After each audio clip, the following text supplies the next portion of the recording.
WrestleMania 37 is taking place this Saturday and Sunday night at Raymond James Stadium in Tampa, Florida. There's a handful of guys that will not participate in the WrestleMania event. Wrestlers include The Undertaker, Triple H, but there's one man in particular. One guy in particular who has been in WrestleMania for the past decade, really. But this WrestleMania, he won't be on the show at all. And I'm not talking about like a segment or a match. Like, he just won't be on the show at all. In fact, this guy has not been on WWE programming since WrestleMania 36. You see in the thumbnail, you see in the video, you see in the title, this is my John Cena appreciation video. A few months ago, I did a Randy Orton appreciation video where I was praising Randy Orton for being one of the all-time greats, being one of the best in-ring performers, and knowing that John Cena was not going to be at WrestleMania, you know, it's crazy to me. It's crazy how much time has went by, and just crazy like how forward we're going into the future, because John Cena is not going to be at WrestleMania. John Cena is hardly showing up on WWE programming. Now, I said in my Q&A that John Cena is one of my favorite WWE superstars. He's like my all-time favorite, and I stand by that. When it comes close to someone who was given so much work, dedication, loyalty, love, and just everything, that's John Cena.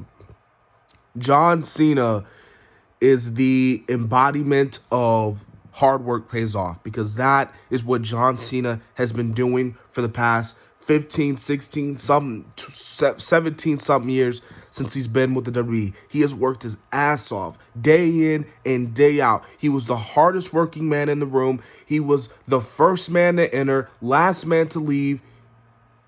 I can't think of any other person like that. John Cena is someone who is a role model for kids. We've seen it. This man does great work for charity. I mean, look at his Make-A-Wish foundations. This guy has the most Make-A-Wish foundations in the Make-A-Wish history. That alone lets you know how great and just how great of a leader, how great of a person that John Cena is. Now, yes, John Cena was a problem backstage, obviously. Cough, cough, Nexus, cough, cough, Alex Riley, cough, cough, Mickey James. But despite all that shit backstage, you still can't take away that John Cena, he does great work for the WWE, not just inside the ring, but outside the ring as well. And now that I've, talked more about, outside the ring, let's talk about the inside the ring.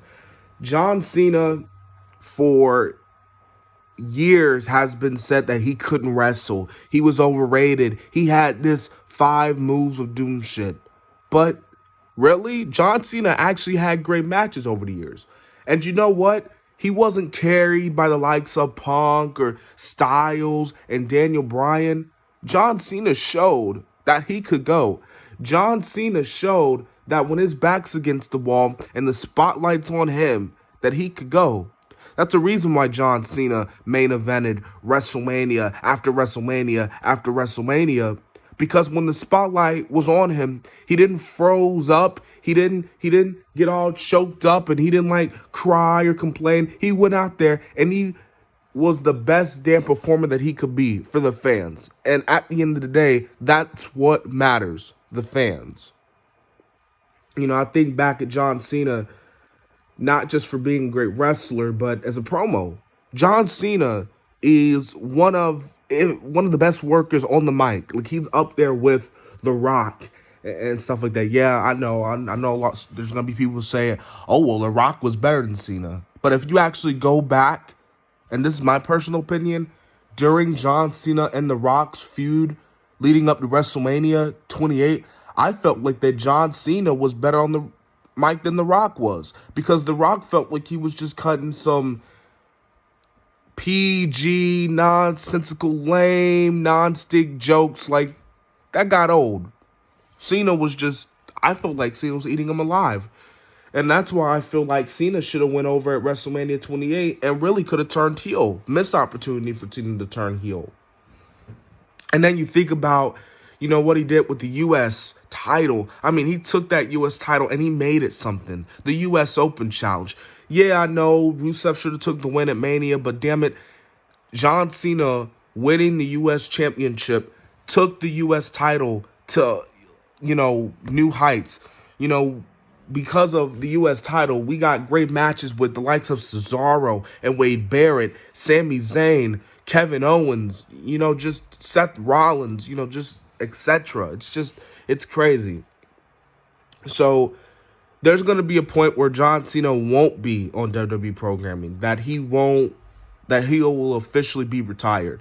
And I'm the type of person to give someone their flowers while they're still here. Because unfortunately, when someone dies, we wait until someone dies to finally give them flowers, when we should give them flowers while they're still here and still living in this day. So John Cena, you're obviously not going to watch this video, but if you do, man, thank you for what you have done for WWE. Thank you for what you have done for professional wrestling. Thank you. You are a legend, and when you retire, you will go down as one of the greatest of all time. And you know what? I am a huge fan of Randy Orton, but if there's anybody who should break Ric Flair's record, it is the one, the only, John Cena.